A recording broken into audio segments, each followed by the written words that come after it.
Welcome to Fast Fiction.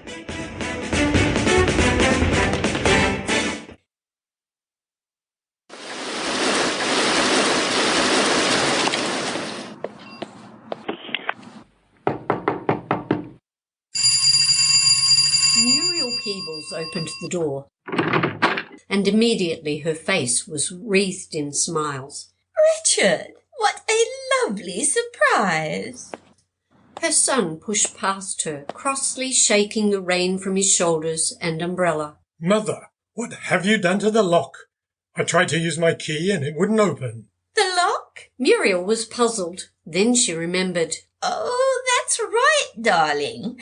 I've replaced the door since you were here last. Richard looked round him, noting the changes for the first time. Of course, there were glass inserts either side of the door now. He had been so busy avoiding the rain he hadn't noticed. What on earth for? Well, you see, it was always so dark in here. I kept bumping into the furniture. I thought it would be a good idea to let more light in. And it has. It's lovely, isn't it? Richard had no comment, though grudgingly admitting to himself it was indeed much lighter and appealing. I haven't got long, Mother. I just happened to be in the area for a meeting. His mother nodded. It would be nice to think her son had visited because he wanted to, rather than need a business meeting as an excuse, but she accepted it, as she always had. You do have time for a cup of tea, though? She said as she bustled into the kitchen. With a quick look at his watch, Richard nodded and followed. Yes, just a quick one. So, tell me, how are you, dear? With the jug already switched on, she prepared the tray. And how are Sylvie? And the boys? Oh, fine, fine. Sylvie sends her love, of course. She'll give you a call when she's got time, but she's very busy at the moment. New house and all that. Oh, of course, dear. I do understand. But the children? How are they? Oh, Matthew's doing well in his new school, and Josh has started piano lessons twice a week. And how is he going? Not too good at present. He's finding it difficult. What a pity.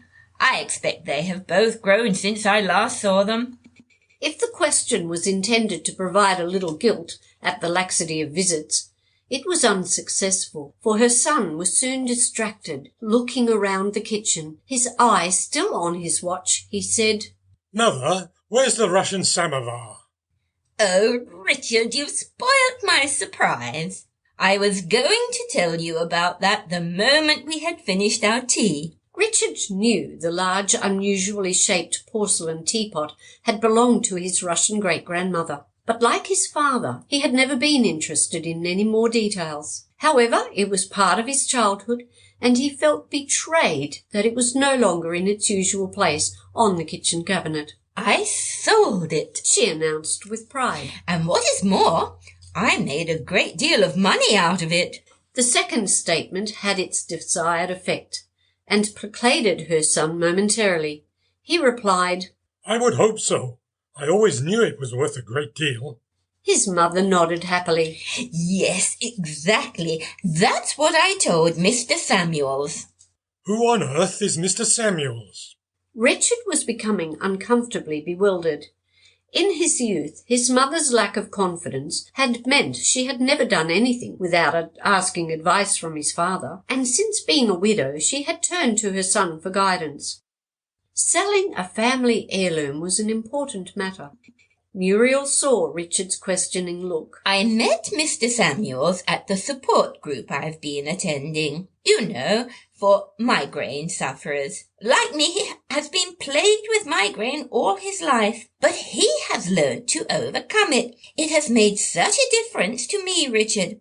I can manage the pain so much better now that I know what causes it. She recognized her son's indifference to her lifelong condition, so went on quickly. Mr. Samuels gave me a ride home one day when it was raining very hard. Well, like today.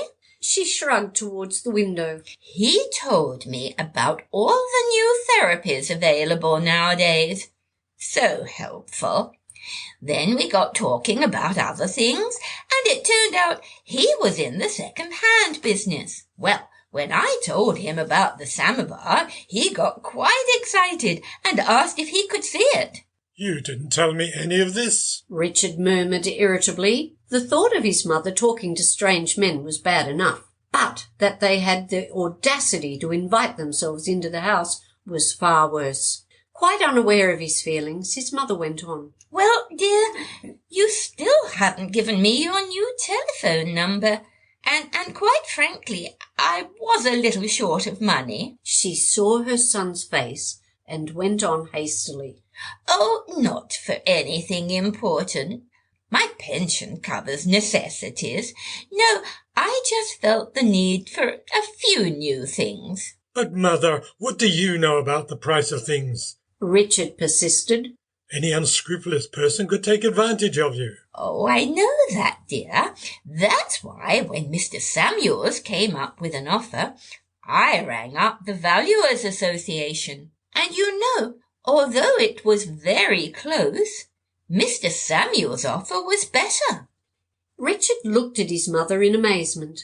He would not have thought she could be so astute. He wanted to reprimand her for these sudden unexpected actions and ask her exactly how much money she had received for the samovar. Instead, he asked, So what did you do with the money? His mother smiled at him, then got up, extending her hand towards him. That's what I meant about my surprise, dear. Now come on, follow me. She led her son down the hall and opened a door with a theatrical Ta-da! as they both went inside. The object of her excitement stood solitary along one wall. Once again Richard stared in astonishment. Mother, have you gone mad? What on earth are you going to do with the piano? Well, I'm going to play it, of course, She said with girlish glee. But you can't play. We've never had a piano, and you never learnt.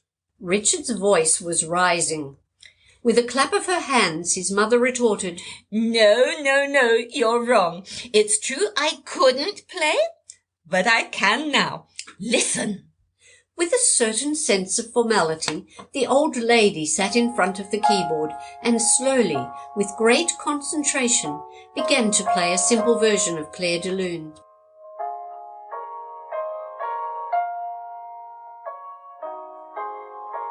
In spite of himself, Richard found himself applauding when she had done.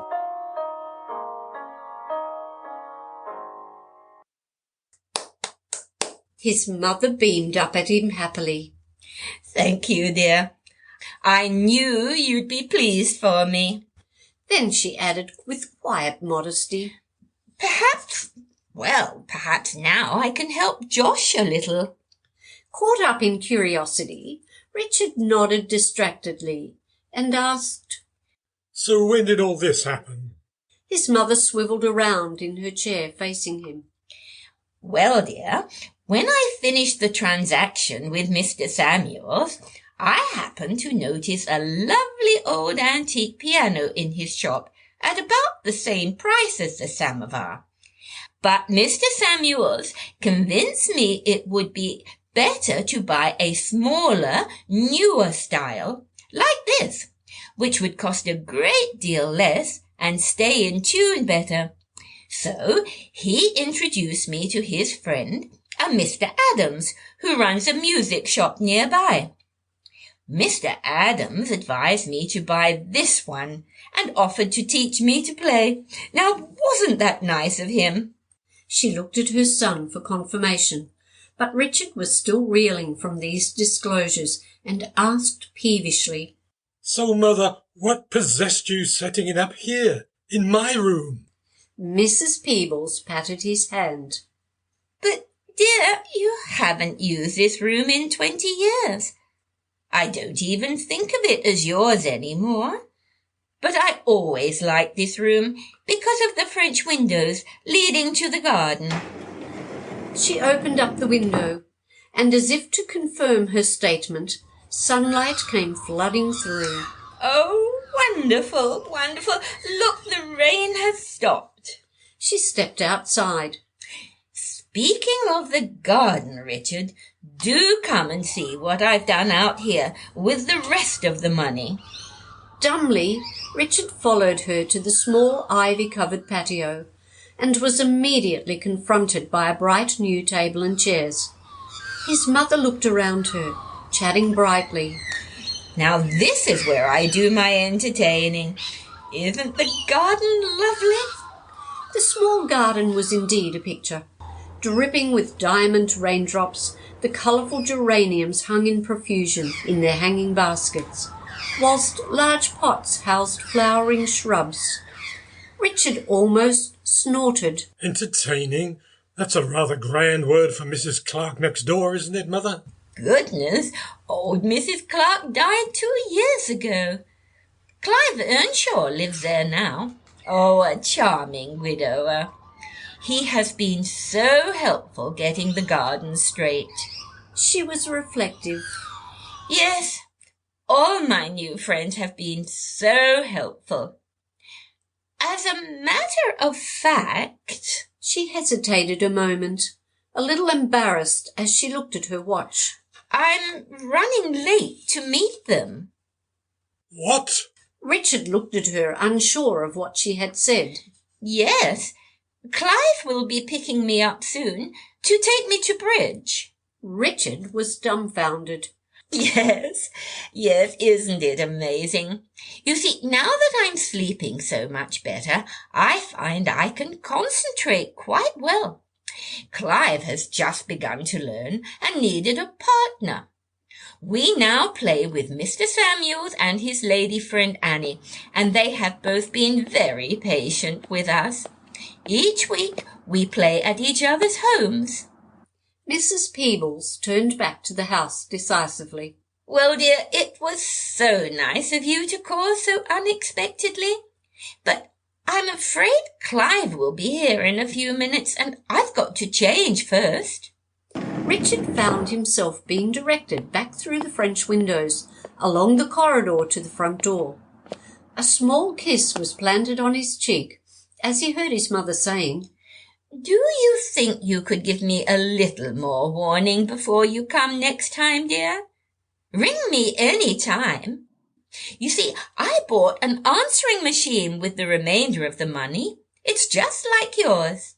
She smiled at him brightly. I just don't know what I would have done without that old samovar. You have been listening to The Russian Samovar, written by Brianda Cross, dramatized by Brianda Cross and John Cross. If you have enjoyed any of the Fast Fiction podcasts, please go to fastfictionpodcasts.com for more information. Also, would you be kind enough to consider giving us a review on iView or whichever platform you are receiving the podcasts? Thank you.